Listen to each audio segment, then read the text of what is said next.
Multi-billion-dollar blow to two major pharmacy chains, both CVS and Walgreens, announcing the companies will pay out nearly $10 billion in the latest settlement connected to the opioid epidemic. It was around the turn of the century that opioid manufacturers like Purdue Pharma, which makes OxyContin, and Teva, which makes oxycodone, convinced medical providers that the ingredients used in the high-powered painkillers were not addictive and were safe. So those providers started prescribing them at a large rate, and their patients became hooked. The Department of Health and Human Services issued a public health emergency in 2017, and since then, doctors and pharmacies have been cracking down on what and how much is prescribed. And as a result, many have resorted to getting the drugs on the street or through social media.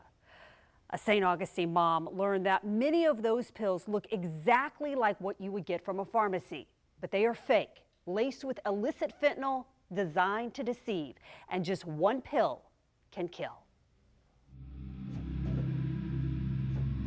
But when you see, your own flesh and blood on there, it becomes a harsh reality. So this was from her body to my body. So this is what I have left. Illicit fentanyl robbed Alexa McConaughey of her youngest daughter.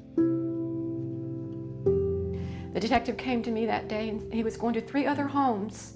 The children had died that night from the same thing. Just one pill, a counterfeit OxyContin laced with a deadly dose of the synthetic opioid, killed Sarah Flinchbaugh in May 2021 in Jacksonville. She bought it through her text messages over the phone, over texting and social media. It's available all over social media. Sarah was just 29.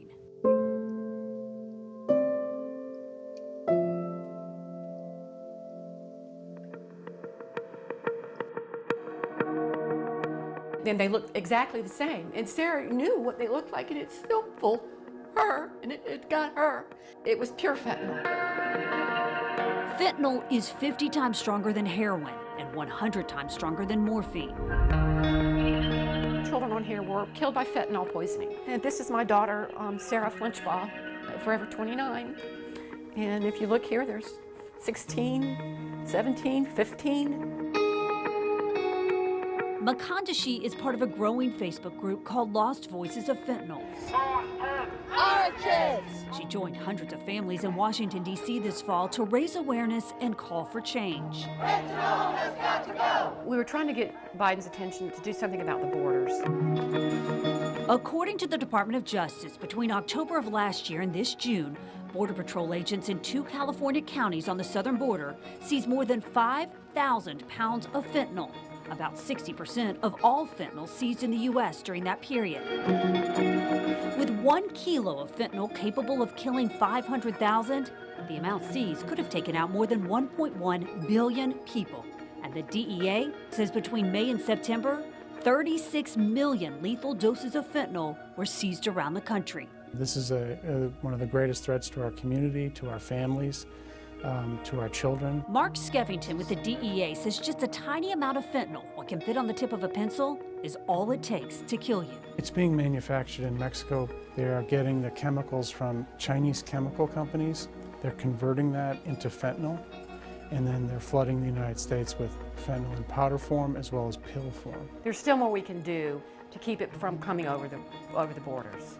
And if we could stop that, we could prevent the deaths. Illicit fentanyl is being laced into all kinds of street drugs, from cocaine to heroin, even marijuana. The cartels are driving addiction. So they're driving addiction. Their business model is relentless expansion.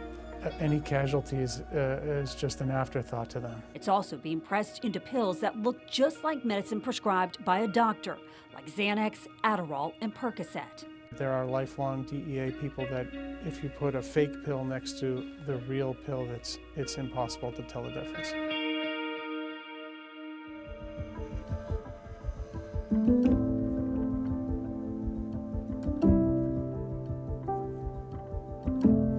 The DEA says it's a billion-dollar industry with an incalculable cost. If fentanyl wasn't in that pill, she would be here today.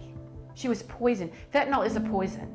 It is a poison. McConaughey just wants the influx of fentanyl to stop. And wants parents to talk to their children about just how dangerous it is to buy any drug or pill off of social media, or even take a pill a friend gives you.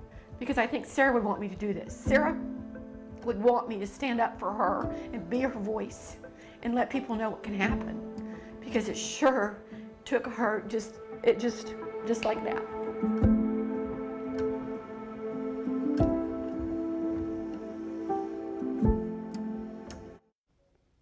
And sadly, Sarah's story is not uncommon. So many people being affected by fentanyl.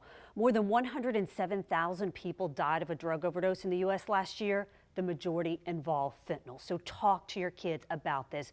Talk to them about the dangers. And I've linked resources to this story on firstcoastnews.com. And I invite you to join us next Wednesday night at 11 as we show you the emojis that drug dealers are using on social media to sell these pills and these drugs.